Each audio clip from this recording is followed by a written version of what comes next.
How's everybody? Are your ears okay? It's unbelievable. I don't know. I know what it is now. I figured it out during the middle of the thing. I don't know how to fix it. I just know what it is. So sorry about that. These things happen, though, right? So apologize, and we'll work on it. We'll get it fixed. Today I'm going to close out hot. So I don't mean you get to stop living hot. It just means I'm going to close out this series. And I'm going to close it out with kind of an application to what it means to live hot. And my prayer for us is that through this series and as we grow in Christ and as we become who God's called us to be, that we will have a huge impact in the world we live in. I just feel like that the church today is so irrelevant in the world. I mean, and I say that with a broken heart. I'm really saddened that the people who need Jesus the most reject Jesus the most because of the people who say they belong to Jesus.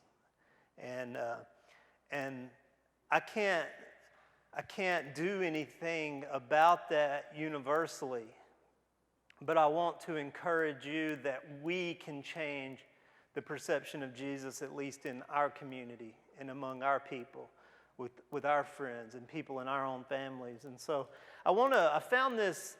Do you guys ever read you ever read your Bible?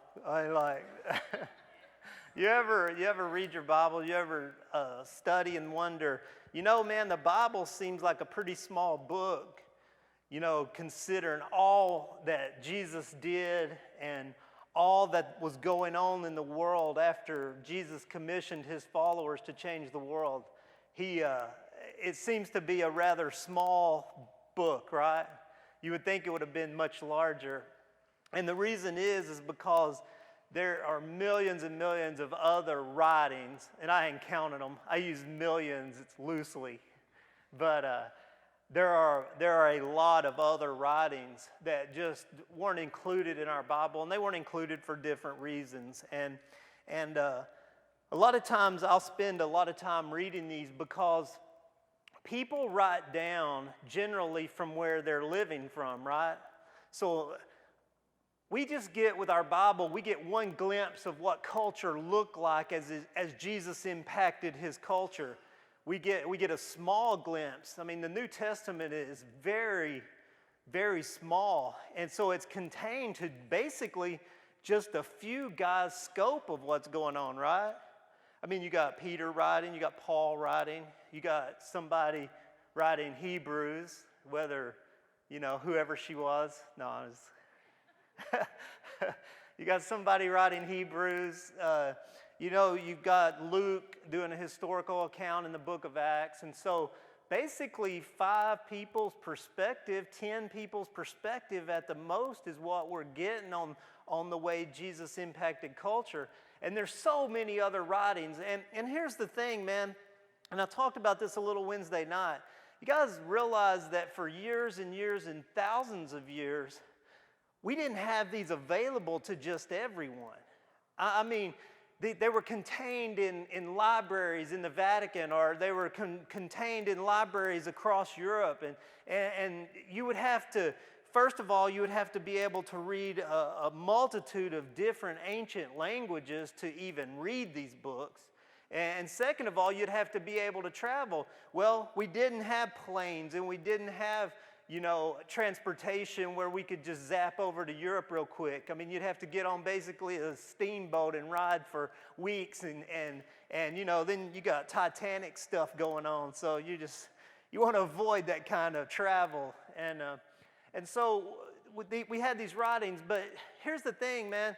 Now that we have the internet, and the internet is not the devil. The internet is simply a vessel, and whatever you put in, it's what comes out. It's one of the most valuable tools or one of the greatest instruments of Satan, but that's kind of up to you. I mean, it really is.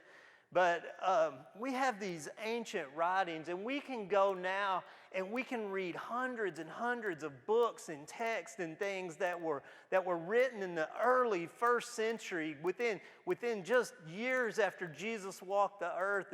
And so to neglect all of these writings is to pretty much be closed-minded and say, you know what, these 5 guys had it and nobody else did.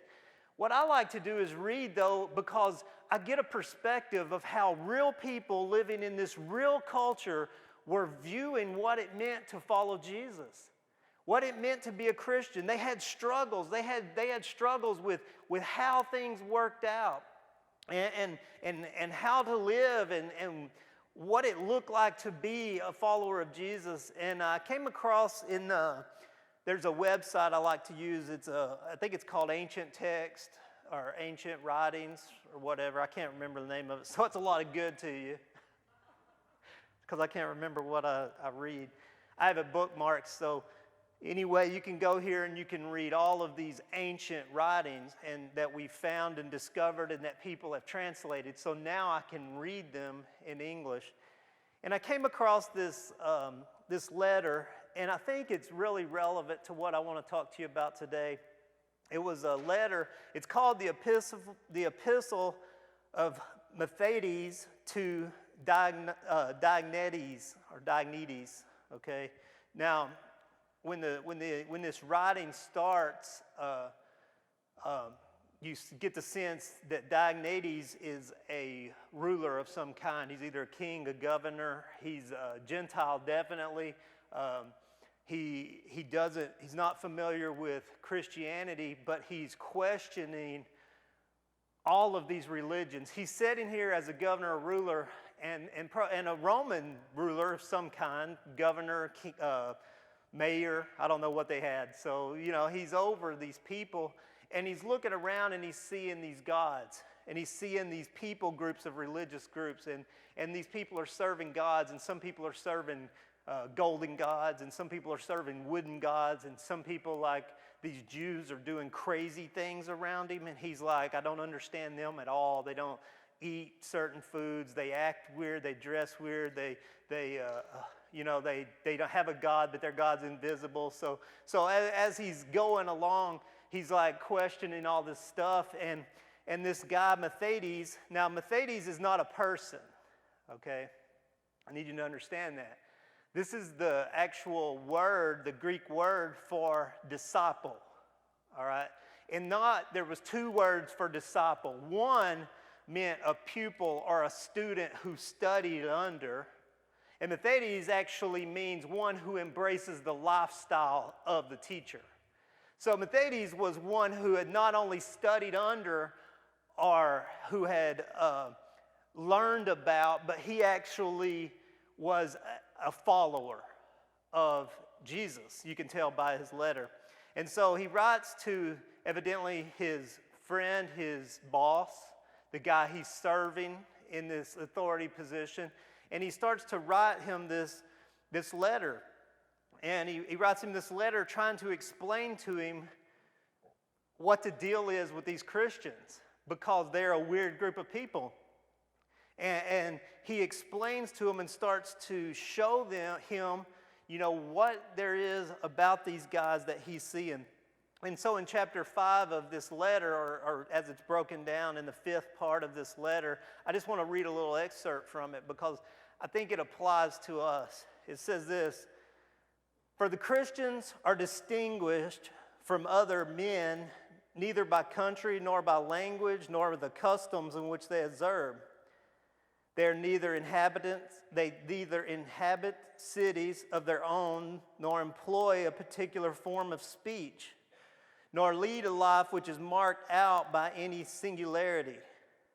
The course of conduct which they follow has not been devised by any speculation or deliberation of inquisitive men, nor do they, like some, proclaim themselves the advocates of any merely human doctrines." So what he's saying is this hasn't been something that's been developed by smart, wise people. And they don't embrace any doctrine of humans that people have come up with. But inhabiting Greek as well as barbarian cities, which means they live where everybody else lives. They're not separated into cults and cliques and different things. They inhabit these cities according as the lot of each of them has determined. They live where they want to live. And following the customs of the natives in respect to clothing, food, and the rest of their ordinary conduct, they display to us their wonderful and confessedly striking method of life. They dwell in their own countries, but simply as sojourners. As citizens, they share in all things with others, and yet endure all things as foreigners. Every foreign land is to them their native country, and every land of their birth as a land of strangers. They marry, as do all. They beget children, but they do not destroy their offspring. They have a common table, but not a common bed. They are in the flesh, but they do not live after the flesh. They pass their days on earth, but they are citizens of heaven. They obey the prescribed laws and at the same time surpass the laws by their lives. They love all men and are persecuted by all. They are unknown and condemned. They are put to death and restored to life. They are poor, yet make many rich. They are in lack of all things, yet abound in all things. They are dishonored, and yet in their very dishonor they are glorified. They are evil spoken of, and yet they are justified. They are reviled and blessed. They are insulted, and they repay insult with honor. They do good, yet are punished as evildoers. When punished, they rejoice as if quickened into life. They are assailed by the Jews as foreigners and are persecuted by the Greeks, yet those who hate them are unable to assign any reason for their hatred. To sum up in one word, what the soul is to the body, that are Christians in the world. This was the view of what Christianity looked like. This is one of the earliest texts found, earlier than most of our stuff that's included in our Bibles. This is one of the earliest texts that's known, one of the earliest written records of Christianity. And what it was talking about was how these Christians aren't some ultra-religious people. They aren't some sect. They don't dress different. They don't talk different. But at the same time, there's something about them that makes them stick out in a crowd. He talked about them, and it was observed that the way they lived was as if they were less than human in the flesh, but greater than human in the spirit. Their inner beings were above life and persecution in this world. They were attached to something bigger and greater than themselves. They found a source within them that made them drastically different than the world in which they lived in. And my question is, what happened? What happened? Because at some point along the line, we've adopted some human doctrine. We've adopted some ideology of self-righteousness. That because of what we believe, we are better than other people. That because of our doctrine, that we deserve special favor, that we are more loved than the other people in the world, that we are special and everyone else is insignificant. And we've adopted this. And the reason I know we've adopted this is because I read a poll that said that in America, they gave people choices of words to describe Christianity, Christians. And Christians were described, the number one and number two thing was hypocrite, number one, and homophobic, number two. Christians are known in the world as hypocrites and homophobes. That's our legacy. We are known in the world as self-righteous. We're known in the world as judgmental. We're known in the world as angry and bitter, in love, of course.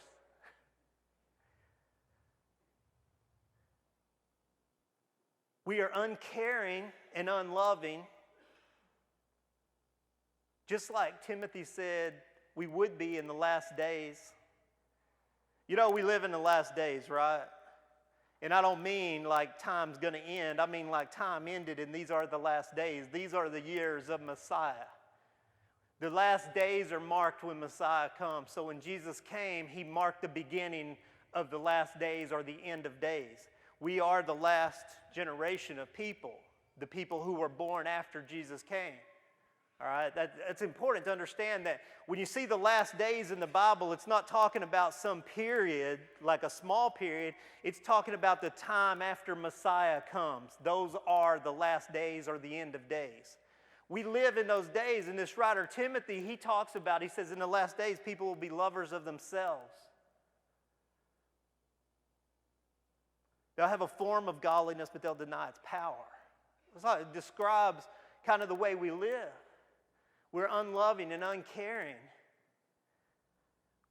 And the view of the world is this: the Christian loves me as long as they think there's a chance that they can convert me. Right? Anybody in here ever lived without Jesus? I'm the only one? Yeah, right. Yeah, I lived most of my life without Jesus. And in my view, the church was only interested in my conversion. They could really care less who I was as a person or what I was going through or what my background was or what I was dealing with or what my personality was. That whole idea was convert me so that I can conform to look like you, act like you, talk like you, sound like you, believe like you. And what does that get us? So we've got a big clone of converts.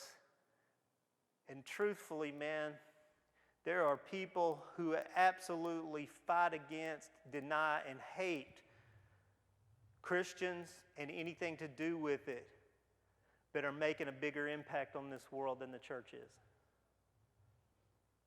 Agreed?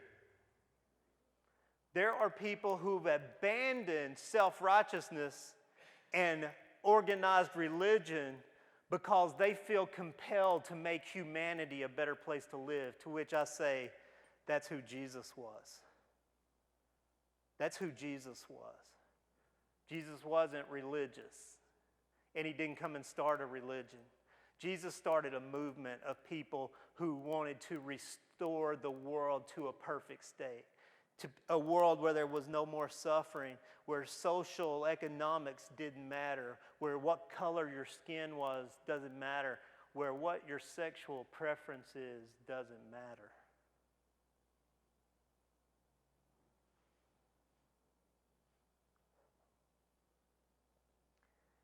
And I feel like we act as if we are on a crusade. You know what I mean? As Christians, like we're crusaders. We're going to take care of Jesus. We're going to take care of God. We're going to carry out God's wrath. We are the crusaders. Anybody familiar with the Crusades? What happened in the Crusades? A bunch of Christians went out killing a bunch of people because they didn't believe right. I mean, that's a short history lesson, like the shortest. But in essence, you have a bunch of self-righteous Christians in the name of God set out to wipe out everybody who doesn't believe like them, which we condemn now, but in our same way do exactly the same thing in our own way. Everybody who's not like me, who doesn't dress like me, doesn't believe like me, doesn't go to church like me, everybody, they are them and we are us. And it's a big us and them more. And here's what's happened. Because in church history, it didn't start out that way, right? What it was in church history was these people lived in culture with people. And they embraced the culture and customs of the culture they lived in. They looked like, walked like, talked like, dressed like, lived where everybody else lived. And then some point, we got a holiness attitude. And I'll say this in the straightest way I can, man. The church of Jesus today is Pharisaical. The church of Jesus today is the religious people of Jesus' time. And let me quote Jesus. Okay, this is a quote of Jesus discussing these people. You are sons of hell. You are dogs. That's what he said. He said that to the religious, to the Pharisee, to those who set themselves up as holy and almighty, those who were defenders of God and killed people who weren't like them. He called them sons of hell. He said their father was Satan. Then in Matthew 25, he says to them, he says, depart from me, you have no part of me. The religious ones, the righteous ones, the ones who thought they were righteous. But in the last part, or in the first part of Matthew 25, he's talking to these who said, when did we ever do any of these things you're talking about? When did we care for the sick and clothe the naked? When did we take care of people? When did we make humanity better? And he said, when you do it for the least of my brothers and sisters, you've done it to me. When Jesus was walking, he ate his meals with the people who needed him the most, who wanted him the most. The people who were broken, the people who were desperate, the people who were messed up in all kinds of filth and disgust in their moral character. Jesus surrounded himself with people who needed life. And people who thought they had life without him were enemies of his. Jesus came in John and he said the light came into the world, but people didn't know the light because they liked the darkness more than the light. He was the light of the world. Then in Matthew chapter 5, he says this. He says, now you are the light of the world. A city that's set on a hill cannot be hid. And that's what these early Christians look like. They were cities set on a hill. Even though they were dressed culturally, even though they lived culturally, even though they talked, they weren't weird, they didn't do special things, they didn't dress weird, act weird. They were lights in the world. They were noticeably different. And so what it means to live hot is we start to understand that means that I am personally responsible for me and my life. I am personally responsible for me to live hot. I am not the judge of the world. I'm not the judge of the world. I am the light of the world. That when I live my life hot, not cold and not lukewarm, that's where the series comes from. I wish that you were hot, not cold, not lukewarm. Because you who are lukewarm, he says, I'm ready to spit you out. He said, I came to seek and save, heal, make whole, complete, set free and deliver. That's what save. I came to seek and save that which was lost. That's what Jesus said, his whole mission, that's what he was here for, is to seek and save that which was lost. So our lives are supposed to be lived hot. We are supposed to be resurrected into the life of Jesus and then lose ourselves in his life. But instead, we get converted to the ideology of Jesus and embrace the religion of Christianity, and then we start to do things, act weird, say weird things, dress weird, listen to weird stuff, condemn, hate, anger, bitter. We're judge of everybody. We're political in every way in the world. Let me tell you straightforward, Jesus was not political. He wasn't political. Jesus loved and cared about people. And I wonder if today, man, I wonder if the church looks anything like Jesus at all. I wonder if we have any resemblance at all of what it looked like to live in Jesus. You know what I see, especially, man, because the election's coming up, and this is the thing that breaks my heart more than anything, is to see so many Christians with so many picket signs telling homosexuals how much we hate them. And every Christian you talk to says, oh, I don't hate them. I love the sinner and hate the sin. You're lying. You're lying. It's a lie.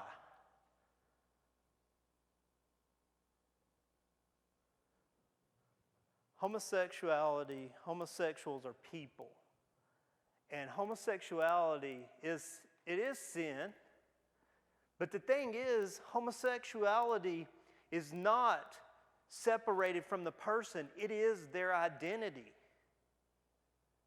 And this is what Christians aren't understanding, is that person's identity.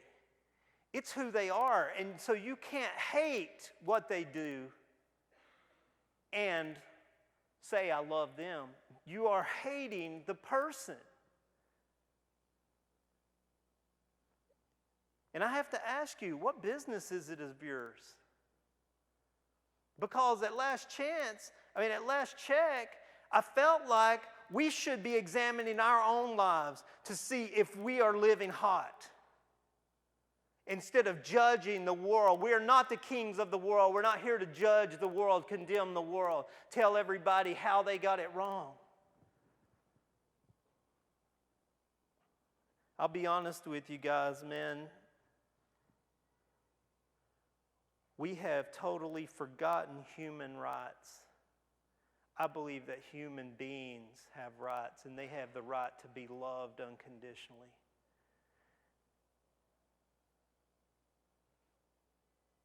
Well, Todd, you just can't let gay marriage happen.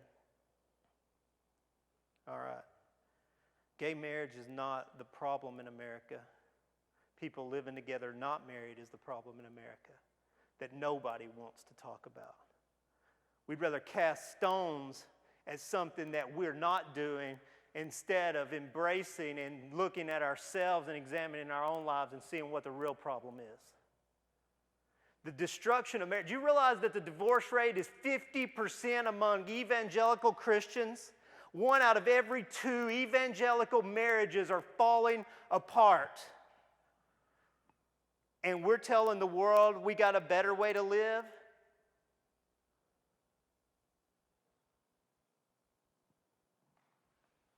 Something's not right. Something looks very religious to me. Something to me looks like I want to embrace a religion that I can do the right things in, instead of embracing a person, the person of Jesus. Instead of realizing and letting the love of Jesus, that He transformed and changed and resurrected and saved me from myself, that He saved me from an addiction and alcohol, that He saved me, transformed me, and changed me from an angry, messed up loser, which I was, self-centered, self-consumed, didn't care about anybody or anything but myself, and Jesus changed me and transformed me into a new and different person, and He commissioned me and called me to love His world unconditionally. But what I see in Christianity today is a very different picture. Somewhere along the way, we've embraced an idea that the world is ugly, dark, nasty, and bad, and I need to go over here and get out of it. Somewhere along the line, and it's only been in the last 50 years, somewhere along the line, the church started slipping into an idea that we're Pharisees, and the church started withdrawing from culture and society and labeled culture and condemned culture for being dark. So what we did is we started to pull our kids out of schools and then talked about how bad the schools are. We started to separate ourselves out. In the last 10 to 15 years, we've pulled ourselves completely. We've removed all Christian artists out of the music industry and condemned the music industry for being dark. When you remove light from anything, what is left? Darkness. If we remove the light from this room right now, we would have. If we remove Christians from our schools are. If we remove Christians from the music industry is. If we remove Christians from society, if we come together, live together, work together, start to have Christian organizations, Christian this, Christian that, we mirror society in every way, then society starts to look very dark, and we are no longer fulfilling what Jesus called us to do. We were called to embrace our culture. We were called to embrace our world, but we are fear-based and fear-driven. Christianity is about fear. How many of you guys were presented the gospel of this? Jesus will save you from hell. Okay, that is not the gospel. The gospel of Jesus is, I love you so much that I make a way for you. Okay? Hell is to put fear in you, and fear is of Satan. Christianity has been driven by fear for so long. It's driven by fear and control and closed-mindedness. Don't open your mind. Don't read anything other than the Bible. Don't look at anything because you could be swayed. If you could be swayed, you don't live hot, and you're probably not embraced the life of Jesus. Because when Jesus resurrects you and he consumes you, you don't have to worry about the rest of the stuff in the world. Jesus walked among the world and it didn't get on him. Right? If we start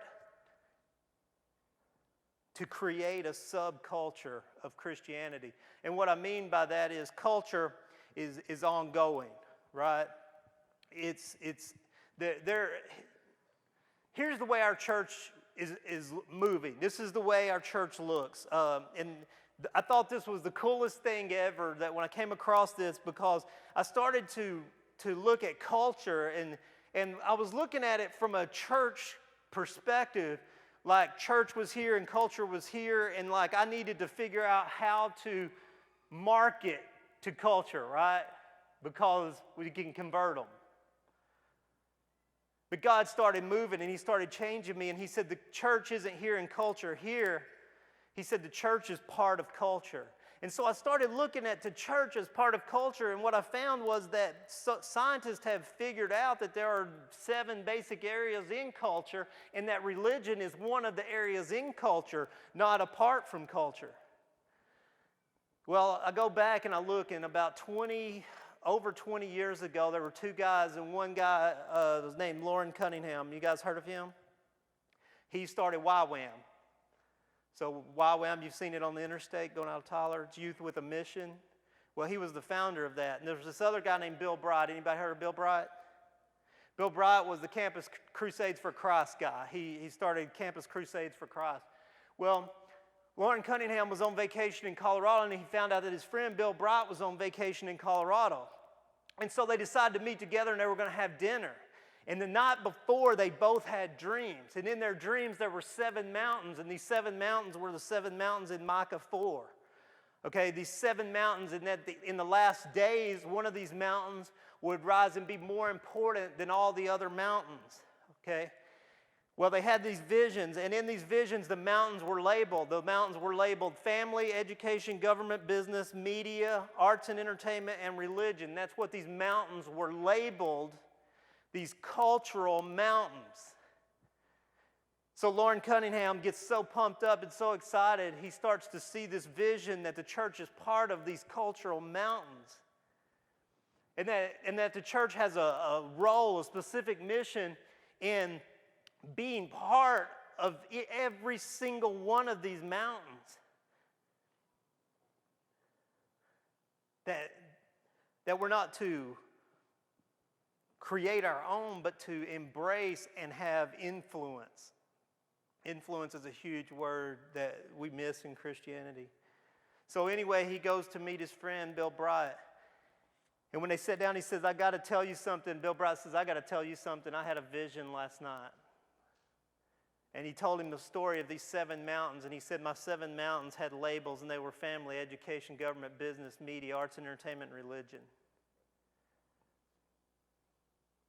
And Lauren Cunningham said that was my vision exactly. And he said, my vision were 7 mountains, the 7 mountains of Micah 4. And so they started to discuss this, and so they knew that they had a vision of God. And I believe it's the same thing God has been showing me, because I didn't come across this till just a few weeks ago after I'd been studying, because now science has found, sociologists have found, that there are 7 basic pillars of culture. And these basic pillars of culture are the social sector, which is different from Bill Bright's. But when you think about what is the social sector, it is the family. It's the social society of people groups, right? Social sector, education, government, business, media, arts and entertainment, and religion make up our world today. And so marketing engineers in corporations and business and different things, they know this. Sociologists know this. When people are planning cities and forming businesses and wanting to sell stuff, government understands this because they have to appeal across the board. And so we got these influences in culture, these 7 influences. And what the church has done is recognized these areas of influence in culture, but instead of getting hot and living our lives like the first church did, the church has withdrawn and created a subculture. So now you have Christian arts, Christian entertainment, Christian business, Christian religion, Christian media. You guys seen Christian media? Whew. That's the best we can do. We have Christian schools, Christian music, Christian everything. We've created a subculture, a withdrawn subculture. And I'll be honest with you, man. I used to believe that the church should be the center of community life and that we should be able to do these things. But I was wrong. I was wrong. I feel like the worst thing that could happen in the world is to withdraw all the Christians from it. I feel like if we want to condemn our world to death and the problems that are in the world, that the worst thing we can do is withdraw from the world. If I live my life hot and I embrace Jesus in my personal life and I'm not satisfied with lukewarm living, then I'm going to live my life like these first believers who were noticeably different. They were lights in the world. And I'm going to go into my culture and I'm going to make my world look better. So what's the role of the church? Here's the role of Driven Life as the church part of culture. It's my job as the leader of this mountain, this social sector, to encourage you, to build you up, to equip you correctly, to train you how to live hot. That's it. I want to show you how to live hot, how to have relationship and walk in relationship with Jesus. And then your role is to go into wherever you're from. See, every one of you guys are leaders. You have influence. You say, well, I'm not a leader. If you're in Jesus, you're an influencer. You're called to change the world. You are called as a follower of Jesus to restore creation. It is your job to restore creation. Your life is not insignificant. Your life has meaning. Your life has purpose. You are not a waste. You are not useless. I don't care what anybody says about you. You are not useless. You are a restorer. What does it look like? Well, our educators need to start living hot, and we need to understand, and we need to have the educators meet together and encourage each other and equip each other and build each other up by how it looks to live hot in the world. Listen, you can't get confused here. I'm not talking about the educators getting together and forming a Christian education. That's the opposite of what I'm talking about. I'm talking about educators getting together with educators, talking about how to restore the world. How do we make our education system better? You guys get handed rules. You guys who are in education, you're handed rules. They tell you what to do and how to do it. They've taken away from you what it means to have influence. It's time to get together and start talking about how do we restore our education system. This isn't a Christian idea. This is a life idea. We need to make our world better. I'm not talking about converting a bunch of people. I'm talking about making our education system the best education system in the world. You guys are in business. It's time for our business leaders to come together instead of saying, you know what, here's all the little tricks you can do to jack people out of their money and get rich and build your kingdom. Instead, it's time to get together and say, how can we as business leaders make this the best possible world to live in? How can we fairly provide jobs for people? How can we make income and provide jobs and provide services and not cheat and steal and manipulate, but make our world a better place? Because you got to realize the role of Jesus is to make the world a better place, right? Jesus came to restore the world, not to convert people.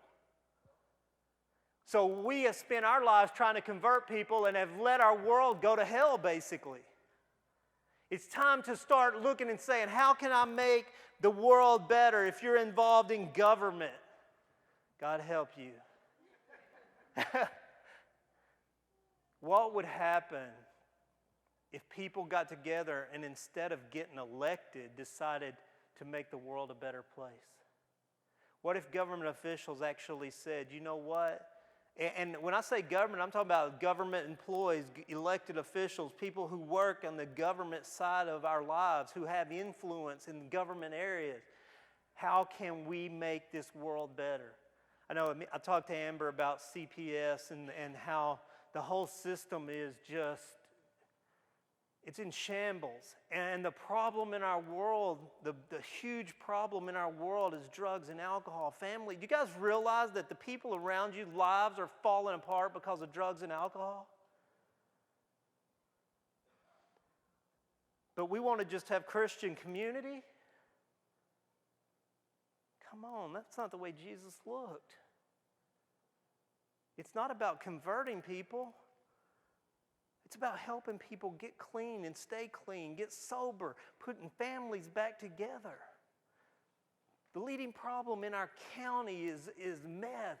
People are dying. Families are falling apart because of the meth addiction, because of the influence and the bombardment of methamphetamines in our culture right here, not across the world. I'm talking about where we live. Do we care, or do we just go to church and act like it's somewhere else and I'm going to be a Christian and it doesn't affect me?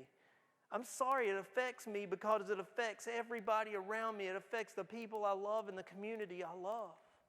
What about our media and entertainment? We ought to look and say, instead of our media influencing people and scaring people and put fear into people, how can we in media start to make our world restored? What does Jesus in the media look like? It's not a conversion process. It's a restoration process. It's making our world better.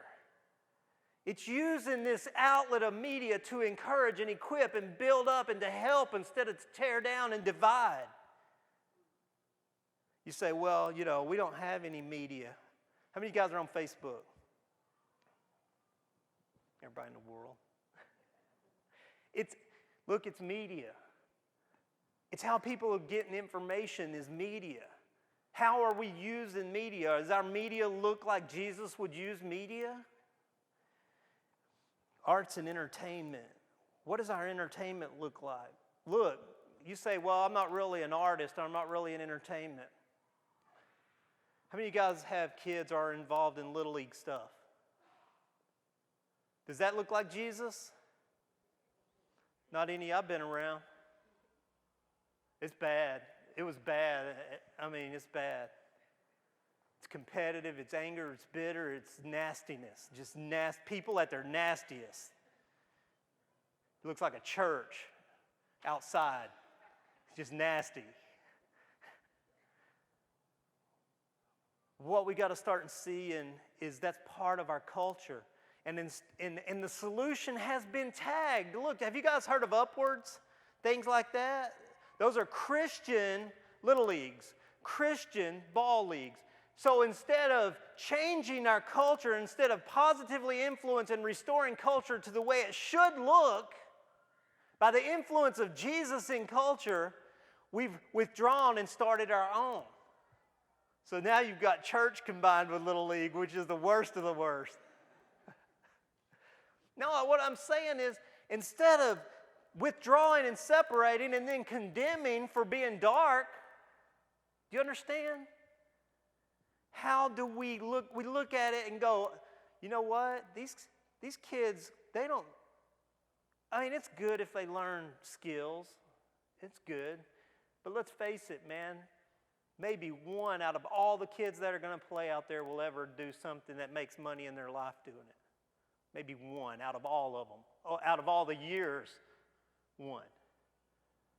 So let's back off from the technical aspects and start teaching them how to be productive restorers, how to love, how to play fair, how to be competitive and also compassionate, how to be competitive but at the same time showing humanity, human mercy, teaching them how to be respectful, teaching them how to share. These are values of life. This is what it looks like to restore culture. Not convert culture. We're not going to go out, I'm not saying you go out to a little league and start handing out tracts and get a bunch of kids to say a prayer.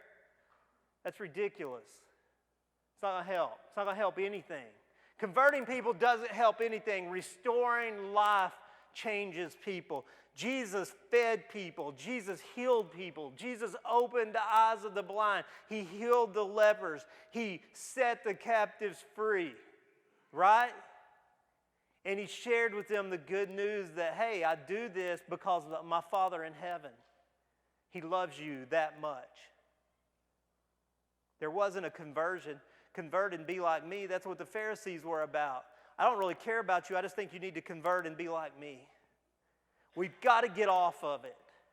We've got to start living hot. We've got to start living our lives in the way Jesus would live his life. If we start to live our lives in the way Jesus lives his life, and we leave the resurrection and the transformation of mankind to Jesus, and we do what we're supposed to do, which is love our neighbor the way we love ourselves, treat people the way we want to be treated, have compassion on the poor, on the sick, on the hungry.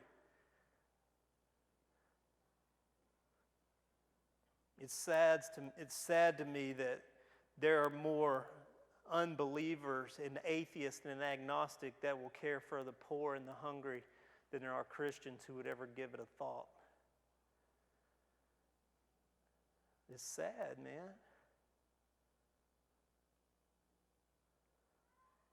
When I tell you to go into the world and baptize them in the name of the Father and Son and the Holy Spirit, when I realize that that's what Jesus commissioned us to do, what does that mean? That means go into the world and submerge the world into the ways of Jesus. Thing is, most of us don't know what the ways of Jesus are because we've been so indoctrinated into Christianity as a religion, and we've set all these rules up.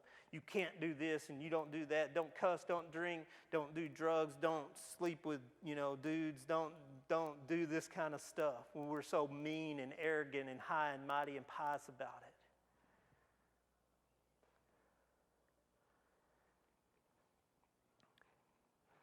I'm so tired of having to be against stuff. If you're a Christian, you have to be against everything. Everything that's of the world. Don't you just get tired of it? Doesn't it wear you out? When do the words unconditional love ever start to sink into our vocabulary? instead of debating same-sex marriage,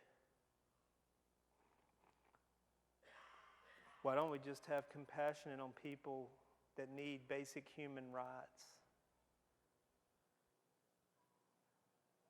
Well, what's the big deal? I mean, I'm just asking an honest question. Are we that scared that gayness is going to get on us?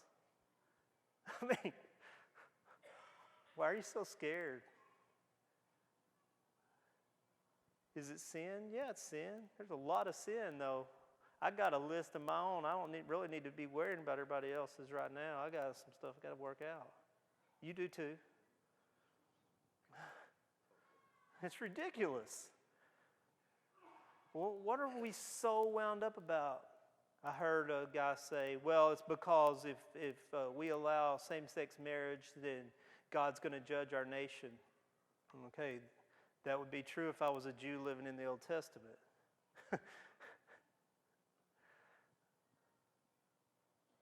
The truth is, I'm in Christ. Remember the cross? Remember what that was about, right? It's God's mercy. It was to give human rights and life to all human beings with a capital A-double-L, all. We just got to rethink a lot of things. We got to rethink what it looks like to have church. We got to realize that we're part of a movement of Jesus, that we're moving through culture where God has us. Does that make sense to you?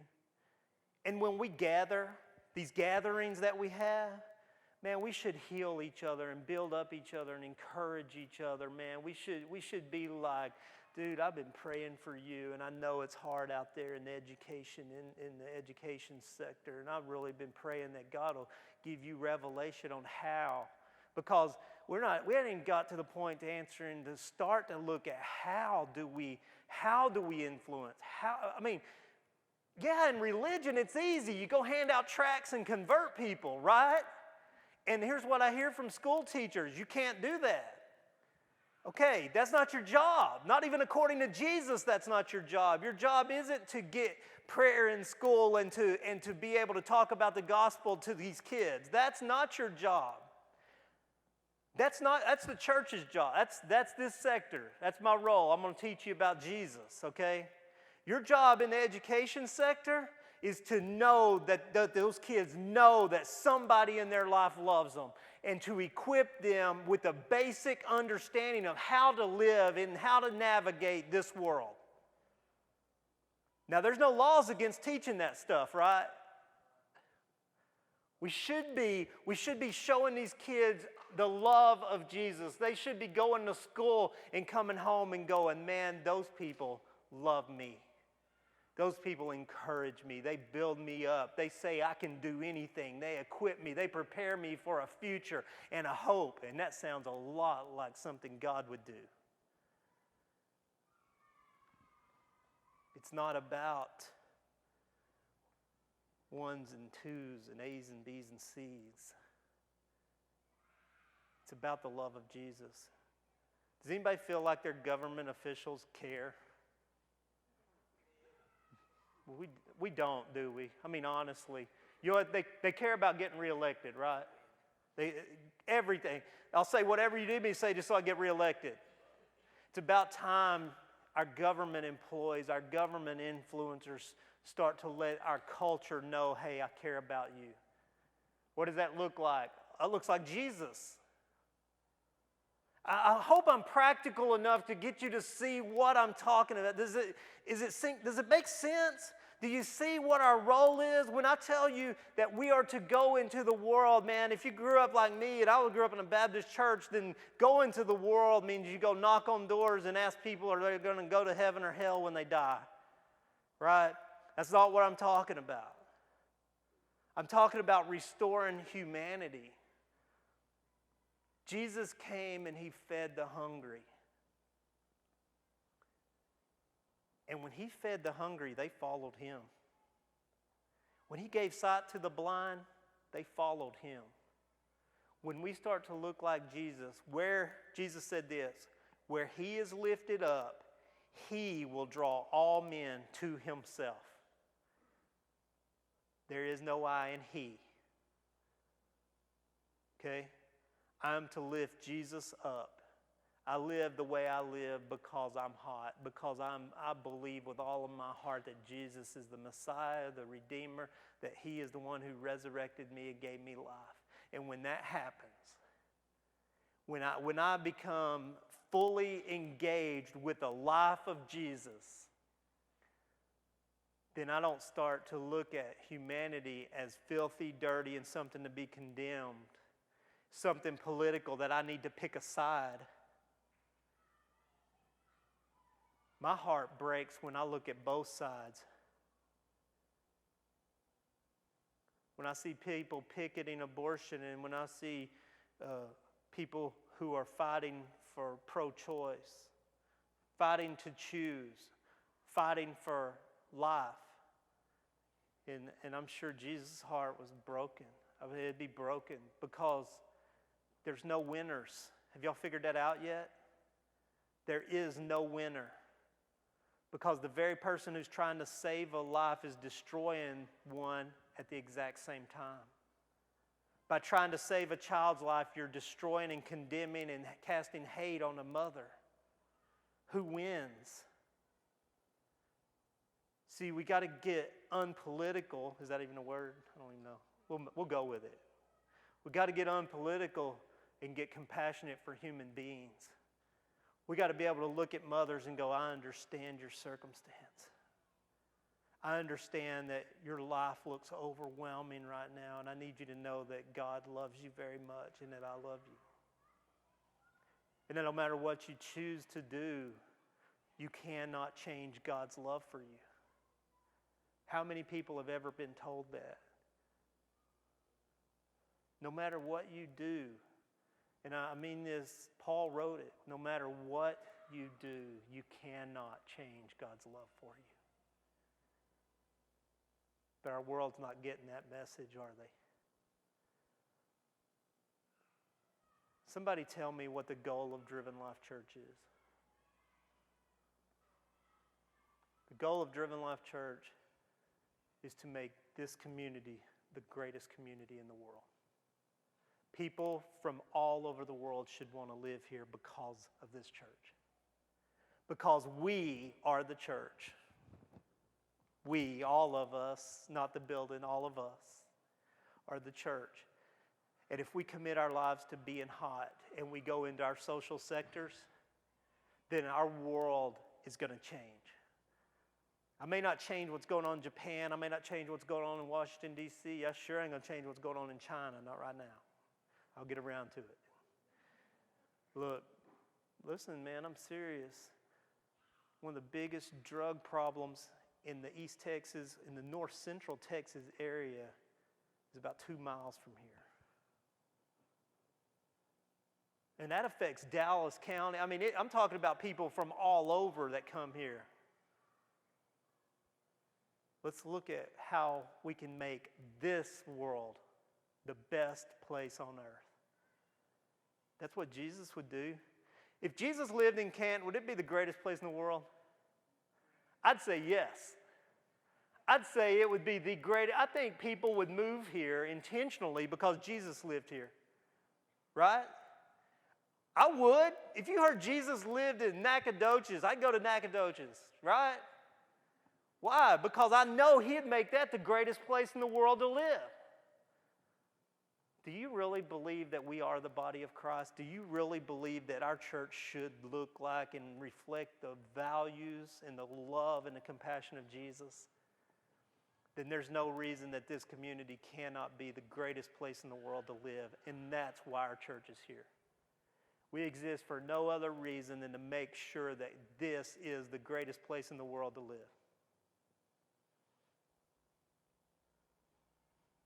Sound okay? All right, stand up with me.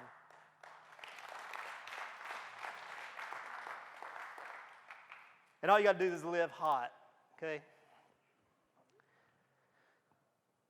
God, I thank you.